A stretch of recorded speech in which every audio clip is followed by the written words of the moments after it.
Hi, I am Niranjan. I cleared the Reserve Bank of India Grade B 2018 examination. To know my strategy, watch the following video.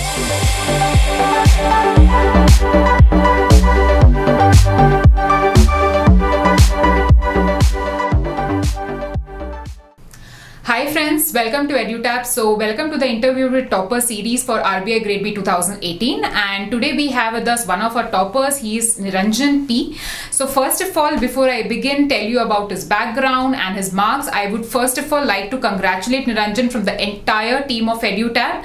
So congratulations Niranjan for making it, and secondly, thank you so much that you took time out and you're here with us for the interview. So guys, first of all, let me just tell you the background, okay, what he has done, and then I'll let you know his marks, and then we'll proceed with the strategy, right? So he has done his BSc in physics from Kerala, and he's a 2013 pass out, right? So after completing his BSc, let me just tell you that he has been into civil service preparation for the past 5 years. So he has given 4 attempts, he has reached mains examination 3 times, right? And he was not able to make it to the mains examination the year 2018. So actually you can see that he has been attempting this competitive examinations from over the years. And the other important fact that I would like to mention out here, that Niranjan has also given NABARD Grade A examinations back to back for 2 years in the year 2016 as well as 17. He reached till the interview stage, but the only reason that he was not able to make it was his interview marks, right? So that he has admitted, and we'll figure out what happened there as well, so that we take some learnings from there. And apart from that, he didn't stop there. He kept on trying. He also has given IBPS PO examinations, SBI PO exam, though he was not able to clear the prelims as well.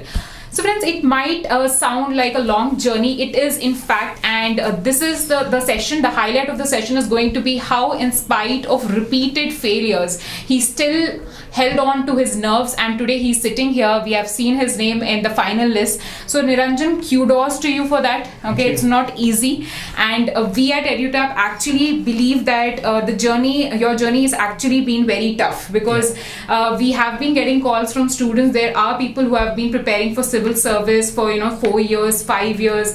Somewhere down the line they lose hope, okay, and that courage to still keep trying with the other examinations, I think you actually did a great job, right? And the second thing is, he was into serving in various NGOs when he was in Kerala. So that was also something that he took it up. I think that gave him kind of a freshness, and you can say that confidence levels which he has is because of the service that he did during those 5 years. So that's also a very beautiful thing to do, in spite of being unemployed for whole 5 years. Doing that is not an easy job. I think that's the speciality that you hold. So apart from that, he subscribed to EduTap for NABARD courses, and then after the prelims result of RBI Grade B, he decided to take RBI course of EduTap as well. So let me tell you that he was not in the mind of preparing for RBI Grade B at all, okay? He was only focusing towards NABARD Grade A examination. So, and then he realized that why not RBI, because there is a huge overlap between the syllabus, and it proved right for him. We'll figure out those things as well. So enough of me doing the talking, but before that I'll just tell you the marks, and then Niranjan will take over, right? So phase 1 marks, if you see, general awareness, it is 39.75 out of 80. Reasoning, it is 32.25 out of 60. English, it is 22.5 out of 30. Quantitative aptitude, 12.5 out of 30. So a total score of 107 out of 200. And phase 2 marks, economic and social issues, it is 66.25 out of 100. English, it is 72 out of 100. FM, 74.5 out of 100. The total score is 212.75 out of 300. He has done really well in his interview. He has got 37.5 out of 50. So his total score is 250.25 out of a total of 350. So guys, one point here that he missed into the final selections of NABARD Grade A because of his interview, and he made sure that he does not repeat the same mistake in RBI. That can be clearly seen in his marks in the interview stage. So Niranjan, enough of your introduction, I guess. Now I think aspirants all out there are waiting to hear from you. So tell me, how has been this journey of 5 years where you have been struggling to get a job? Yeah, like the journey has been tiring. The 5 years is a serious span of time. It takes its own time. Yes. But it was about the attitude that it's like losing in an exam is not the end of the world. Yeah, Okay, exactly. it's just another day. Like tomorrow, it's always there, and any day can be your day. Okay, so this was not imbibed in a spontaneous day. Yeah, like even from my school days, I used to be a quizzer. So in my school and college. So again, I used to participate in whatever the competition, like in almost every competition possible, be it debates, quiz, and even elocution competitions. So the results there also used not to be very high, in the sense that my success percentage would be less than 10%. Okay, if I go to 100 quizzes, I might end up winning 5. But I'll take that. Even if I lose, I'll gain some knowledge. I'll gain some experience. So I'm happy with that, and my parents used to be happy with that as well. So I think in the present day, that is one thing that you need to accept. Okay, like you, of course, in a game you win or you lose. It's not about winning and losing. It's about participating. It's about competing. So are you talking about acceptance of failure? That's Yes. the first step. Yes. Like many instances of suicides happen. Okay, like there are serious instances, and the numbers are increasing. Okay, so you have to keep in mind that this is an exam. Okay, like you have n number of exams. If you're losing n number of exams, it's fine. There will always be an n+1 exam that you'll win. Exactly, it's very evident. You can see he has not left any examination. He gave banking sector exams, IBPS, SBI, NABARD, RBI, civil service. So I think you didn't restrict yourself, which Yes. usually students do. Yes. Right. So I actually want to know, what was it to keep your nerves, to hold on to yourself? I want really an insight into that. Like there were many factors. Like one of the things is that my background was a kind of safe. Like most of my parents are employed, so there was no serious necessary that I need to get in some or the other job. Like at least for the first 2 years. Okay. So I sticked only with UPSC, and then after UPSC proved to be a hard nut, so I thought that there should be another alternatives as well. So I went for RBI, NABARD, like all these things. So at that point of time, NABARD, like especially RBI, was known for something to be specific related to economics and finance and management, which my background was physics, and my optional for UPSC was sociology. So I had no serious control over the subject economics and finance. So I kept RBI apart, and I focused on UPSC plus other exams, that is NABARD, SBI, IBPS, etc. For that, I need to develop my maths and English and the reasoning capabilities. And NABARD, I went like with my GK, which I built as a part of UPSC preparation and my school days.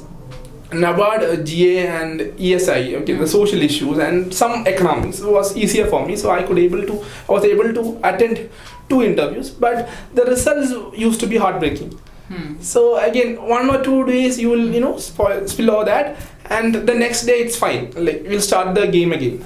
So at any point of time you felt like just quitting from? There are many low points, and I had a team of friends. Okay, like that we used to prepare together, and they are preparing today as well. Like okay, like some of them have got jobs, and I got recently. There are others who are yet to get the job, but they are continuing.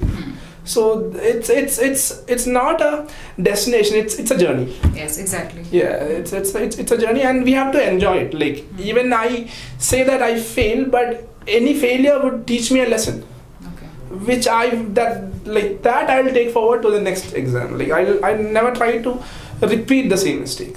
So there's one more thing that I would like to point out, is that initially he mentioned he was having resistance towards RBI examination. Yes. That wrong notions that we have, that RBI is equal to finance or RBI is equal to economics, and as he said, he's not from a finance background, so he just did not consider that as an option. Right. And today we can see that he's sitting here after clearing RBI Grade B 2018. So I think the aspirants who are watching this video, if you have any notions regarding RBI equating it to finance, I think you need to shed that, right? If Niranjan, being from BSc Physics, can do this, all of us can do it, right? Definitely. So now, what made you think, okay, let's go for RBI? Because your focus was always towards NABARD. Yes. Like NABARD 2 consecutive failures versus setback for me. So I thought that like anyways, as you said, the syllabus is more or less the same with that of UPSC. So why not RBI? And again, the first book that I read with respect to economics when I wanted to switch to RBI was that the NCRTs of 11th and 12th. That actually give me insight on what is the economics. Like for UPSC, I've been preparing, but again reading through the NCRTs again gave more light into it. And then there was this summary sheets of EduTap which was available kind of free. So I just glanced through the management section and that was really interesting. For a person who's studying for UPSC with history and geography and ecology and all, management I found something interesting, more relatable and all. It came like a freshness. Yes, correct. The word is freshness. Yeah, it was new and I was ready to take that out. Okay. And then actually I was preparing for UPSC prelims and NABARD with seriousness, and UPSC didn't go my way, so is NABARD. So again, I was left with no other options. I was kind of very much free in my home, and that's when the RBI notification came in. So there was only limited period of time to prepare. But like because of all my 5 years experience, so I knew that GA could be in my hand, and I have been preparing for SBA and IBPS and all. So even though I did not have the fruitful result out there, but I was preparing for this. So it had in me. I was having it in me. So that proved to be helpful for the RBI prelims. Okay. And my main preparation started only after the prelims. That is when I completely subscribed to the EduTap course. That's the only source that I've. So you started your mains preparation after the prelims. Like, once I wrote the prelims, I was sure that I will clear the cutoff. So from there, I think I had around 25 days. Yeah. How did you prepare finance management? Let's take this one by one. Then it will be easier for the aspirants to understand. Like, should I start with the prelims strategy? Yes, you can start with the prelims first. Yeah. Okay, fine. Prelim strategy, like as I've said, my UPSC background has helped again to specifically focus on the prelims. Okay, you have 80 questions for GA. I think that is the trump card. Okay, if you are scoring 50 marks in your GA, you are having a serious chance of clearing the prelims. That's the easiest section, and it's direct in the sense that current affairs, if you religiously follow the 6 months current affairs, you can be in a very advantageous position. And there are some static questions as well. Like this year, the number of static questions have increased a little bit. Static questions are very much predictable in the sense that there will be a couple of questions about international organizations and headquarters. There will be questions about dates, like which day is the national day for XYZ, and there will be questions about books and all those. So you study these random things, you end up with 10 sure marks.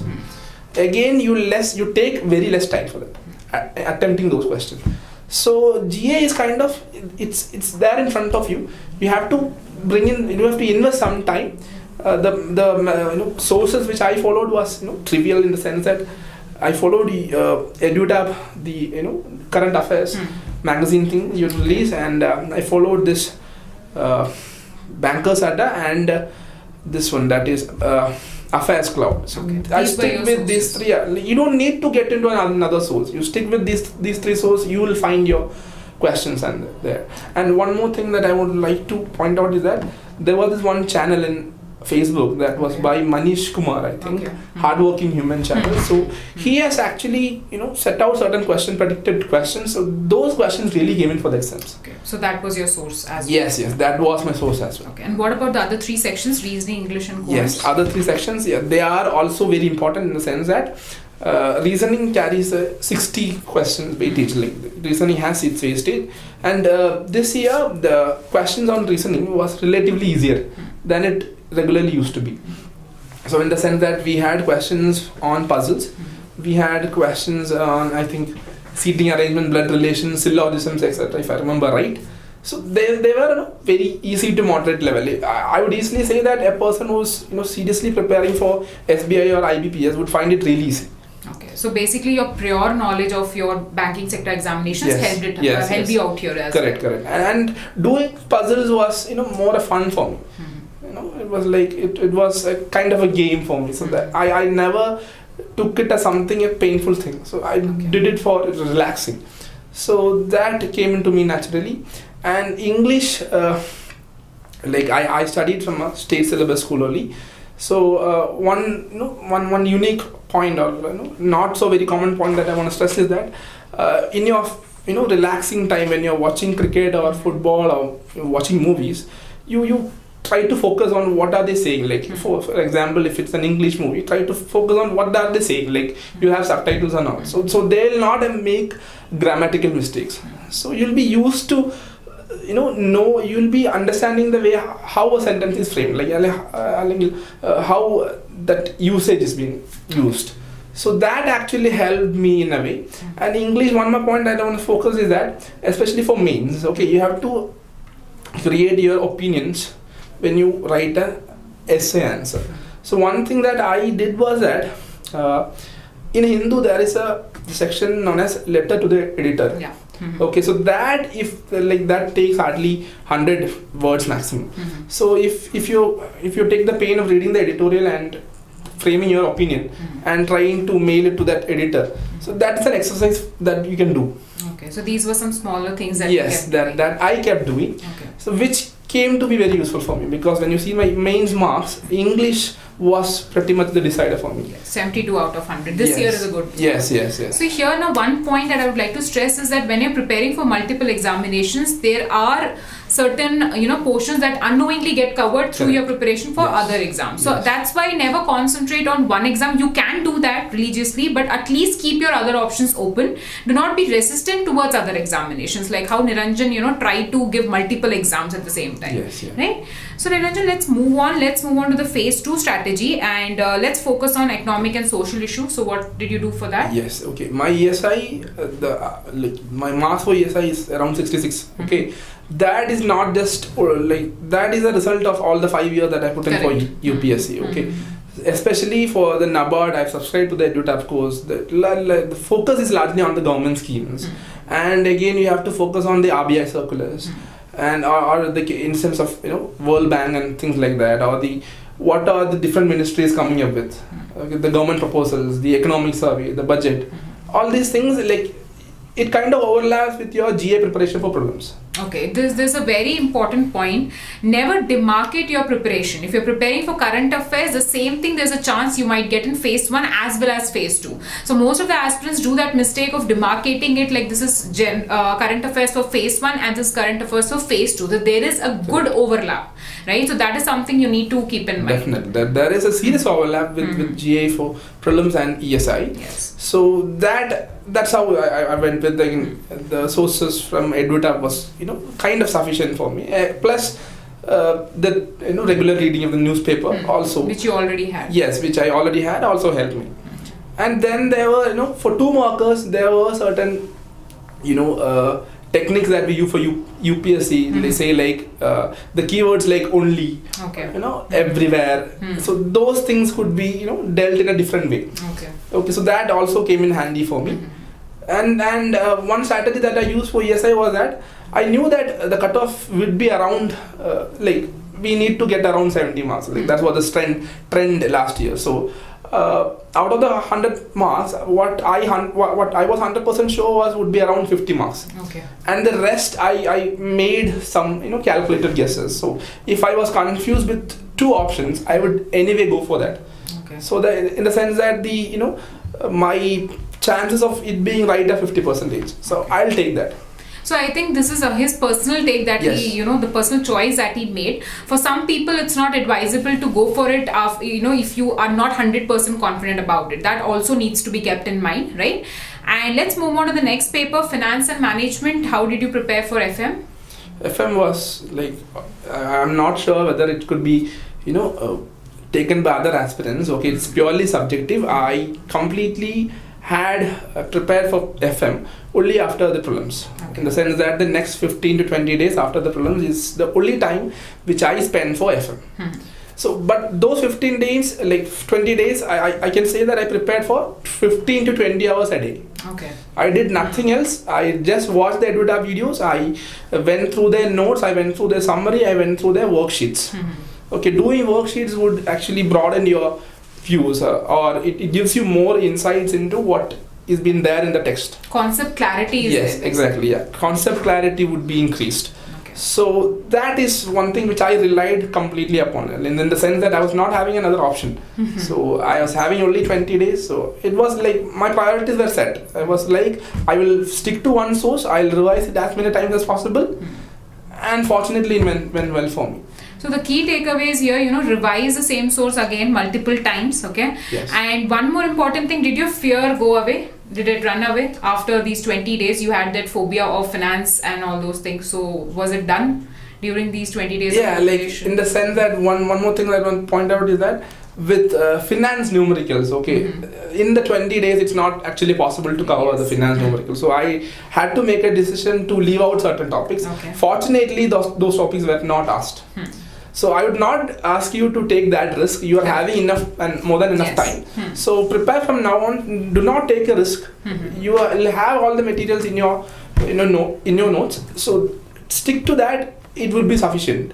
Okay. In my case, I had no other option but to do that. It was a case of emergency. Yes. But if you're starting today, also you have decent enough time. So you prepare. You leave nothing. Okay, this year, like especially in 2018, numericals were on the slightly lesser side. In 17 and 16, it used to comprise of a line share. Yes. So I would not advise you to take that risk. Yes, because luck might not turn your way. Yes, you never. Okay, so the most interesting thing that I want to ask you is regarding your interview marks. So I can see out of a total 50, you have scored a good 37.5. And guys, let me tell you, as in the beginning I told you, right, that the reason why he was not able to clear NABARD examinations was because of his interview marks. So what magic did you create this time for RBI Grade B? Yeah, like I was particular in the sense that I wanted my interview to go well. Because of the fact that I was repeatedly failing in my interviews for NABARD. So one thing that I did, especially for RBI, was that I focused more on my profile or my biodata, in the sense that I used to create my own questions. Okay, what are the possible areas in which questions could come up, or what are the things that I could give out the interviewer to make it to make my profile look different. In the sense that normally, like especially in my last two NABARD interviews, for the last years, I was seriously preparing for the UPSC. I only mentioned about that. So this time I thought that I would also mention another thing which I used to be doing. That was my involvement with the NGO. NGOs, okay. So again, that will have a psychological connect. That would make your profile something different. I think that is one thing which you have to focus on, because when you are in front of an interview board, you have to kind of sell yourself. You have to bring out your own USP. So this point of NGO, I think, actually worked well for me, in the sense that the panel asked questions about NGO and they were more interested in knowing that what you were doing. Yes. So that actually helped me. So it's basically about focusing on your profile. Plus one source that I would like to add here is that there is a recent publication by the RBI that is known as the RBI Working Principle Works and Functions, I think. Okay. So that actually helped me to know more about the institution. So I would recommend you to have a look at that particular PDF as well. I think it's a 300-page document that gives you an inside-out information about the organization, about RBI and the various schemes that they're doing. I think for this prelims and mains, there could be questions from that particular document. Great. So I think there's important source that he has mentioned. You can just go back, have a look at that PDF, see what are the important takeaways from it. Yes. Just one thing I would like to point here, that Niranjan was actually involved in the NGOs, okay, with the NGOs. So here again, we should not have this notion that even if you're not doing something, please don't mention that in your profile. Yes. That's not going to work your way. Even if you have been preparing only for UPSC and you're able to justify it with full conviction, I think there's going to be no problem at all in front of the board. Okay, so here please do not think that you can make up something and just because you will not be able to cover it up when they start asking you questions. Definitely. Niranjan was doing it, so he was able to justify that. Yes. Right, Niranjan? Correct. I think like you will be asked question about what you say, so you'll have to really be honest about what you say. Yeah, I think honesty really would work. Yes, definitely, right? definitely. But were you asked questions on some concepts or some current affairs as well in your interview? Yes. There were certain basic questions about HDI, about PCA, about I think Brexit. So all those things were in the news, or those were expected things. So there was no serious bouncers to me. I think that I dealt the interview in a good way. So how many minutes did your interview last for? I think it took around 15 to 20 minutes. Okay. And were you confident after the interview? Yes, in the sense that I thought that all the members were involved in that particular interview. More than an interview, it was about a discussion. Okay. So all of us were contributing different points about different things. So it went like a casual chat. Okay, it went like a healthy discussion going on between all. Yes. Okay. So I think when we have a discussion we are having now, so we can just see that the first thing that I observed in Niranjan is that his never say die attitude. Yes. So he never gave up, and that is the reason he is sitting here today. So friends, all those who are watching this video, who are maybe you might be first timers, you might be civil service aspirants, you might be giving NABARD, you might be giving SEBI, right? You might be giving various examinations. Please do not lose hope. Okay, there's always a next time. Okay. And Niranjan has a proof for that. We can see 5 years down the line is not easy. So I think we need to trust him on that, right? So Niranjan, anything else apart from all your strategy that you would like to convey to the aspirants from your journey of life, basically? Yeah, like I would like to share 2 points specifically. One is that I've seen many students because of the heat of the exam, because of the tension that any exam has, they will even, despite their knowledge and despite their days of hard work, because of the height of the tension, they actually doesn't go for the exam, or they tremble on pressure. Okay, you have to keep in mind that exam, of course, knowledge is required. It's more than that, it's a mental game. It's your attitude does matter. Nobody can go to an examination hall and write an exam with 100% of the syllabus covered. Yeah. Okay, you have to trust yourself and give the exam and let the result be whatever it is. Okay, we'll see as it comes. But you have to do your work and then let things happen. I think this mental attitude is very important out here. How much you're strong mentally, that's what these examinations test out of you, I think. Correct. Right? Yes. Yeah. And anything else you would The like to second add on? point is that, that's what I've been saying all the day. That is, it's not about getting defeated, it's about how you come back after your defeat. So someday, somewhere you will win. Yes. Okay, it's not about like, the actual defeat is when you try, you stop trying. Great. So you continue with your work, definitely you are bound to win. So I think excellent words that he has put out, and he has practiced as well. Okay, because sometimes it's very easy to preach but not practice, and I think he has shown both preaching as well. He's doing it here, and he has practiced as well through his results of RBI Grade B.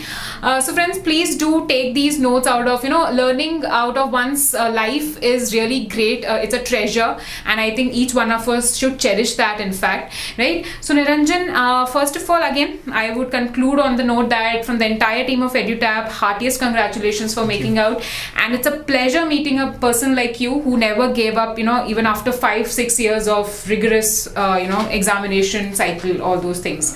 So, and wish you all the best in your life, and just keep doing the same things that you have been doing. Sure. Thank you so much. Thank you. Thank you, friends.